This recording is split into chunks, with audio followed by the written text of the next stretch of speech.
వస్తుంది. ఏం పేరు మీ పేరు? నా పేరు రమేష్. ఇప్పుడు ఎక్కడి నుంచి వస్తారు మీరు? హైదరాబాద్ నుంచి వస్తాను. ఎక్కడికి వెళ్తున్నారు? మా అమ్మ వాళ్ళ ఇంటికి. ఏ ఊరు మీ మమ్మల్ది?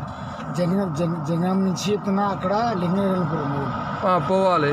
ఇప్పుడు ఎట్లా వచ్చారు అక్కడ నుంచి, హైదరాబాద్ నుంచి? సరే అయితే నేను నడుచుకుంటూ వస్తాను సార్. ఇప్పుడు ఫోన్ చేశారు కదా 108కి, దేని గురించి చేశారు? నాకు ఎమర్జెన్సీ ఉంది, అన్కాన్షియస్ లో ఉన్నా కాబట్టి నాకు చెప్తున్నా. ఇప్పుడు నాకు పోయేంత చెప్తున్నా, నడిచేంత లేదు, బస్ ఫెసిలిటీ కూడా లేదు. నాకు చాలా ఇబ్బంది ఉంది. అన్కాన్షియస్ అంటే మీనింగ్ తెలుసా? పడుకొని మొత్తమే లేవకుండా ఉంటారు, వాళ్ళు అన్కాన్షియస్ అంటారు సార్. ఇప్పుడు నేను ఎక్కడ వాడిపోతానో కూడా తెలియదు. ఇప్పుడు ఎందుకు పోతున్నావు మరి? ఇక్కడ కూర్చో, పొద్దున పో సార్. అది విషయం కాదు సార్. ఇప్పుడు 108 చేసి ఇప్పుడు ఏడు తీసుకోవాలి? నేను హాస్పిటల్ తీసుకెళ్ళాలా? Hospital sir. జనం